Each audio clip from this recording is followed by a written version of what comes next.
धर्म ज्योति के दर्शकों, कार्तिक मास की आपको बहुत बहुत शुभकामनाएं। हमारे सनातन धर्म में कार्तिक मास का विशेष महत्व है।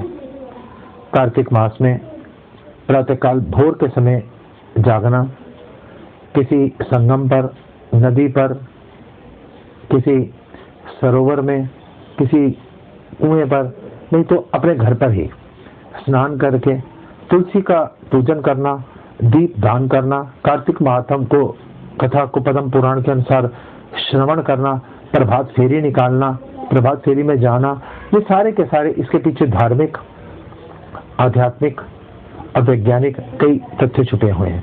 शंखासुर नाम का एक राक्षस था। उसे जब देखा कि बार बार देवी देवता लोग हमको पीड़ित कैसे कर देते हैं, तो पता चला वैदिक मंत्रोच्चारण के द्वारा उन्होंने वेद ही चुरा कर ले गए। तो वेद को, इन वेदों को छुपाकर रखा गया जल में। भगवान ने शंखासुर राक्षस को मारा तो जल देवता को उस समय पर वरदान दिया कि कार्तिक मास में सदैव वेद जल में निवास करेंगे। प्रातःकाल के समय जो लोग भी कार्तिक मास में स्नान करेंगे, दान करेंगे, कार्तिक की महिमा सुनेंगे, उनको धर्म, अर्थ, काम, मोक्ष सभी पदार्थ सुलभ हो जाएंगे। हम दूसरे में से कमी निकाल देते हैं, लेकिन दूसरे से कोई ना कोई ज्ञान नहीं लेते। आप विभिन्न धर्मों को देखिए, वो अपने धर्म का आचरण करते हुए किस प्रकार से नियमों पर चलते हुए वो भक्ति मार्ग को सुलभ कर लेते हैं। इसी प्रकार से सनातन धर्म के सभी प्रेमी जनों से कहूंगा, कार्तिक मास की महिमा अपरंपार है। खुद जागिए, दूसरों को जगाइए। जागृति ही जीवन है, जागृति ही अध्यात्म है और जागृति ही मुक्ति है। अतः कार्तिक मास की बहुत बहुत शुभकामनाएं।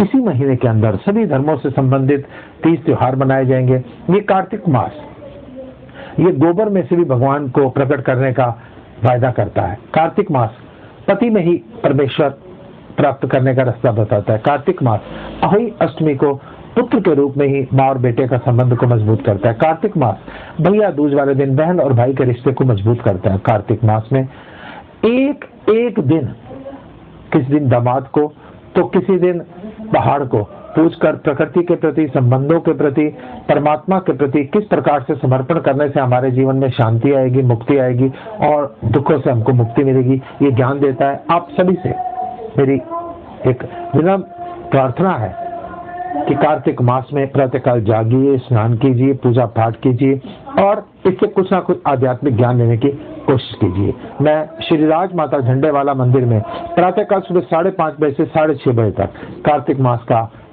सत्संग करता हूं और अभी प्रभात फेरियां शुरू हो जाएंगी और गंगा स्नान होगा। इसी महीने में विभिन्न आयोजन किए जाएंगे। आप सभी सादर आमंत्रित है। जय माता दी, जय देवा, जय श्री कृष्ण, राधे राधे।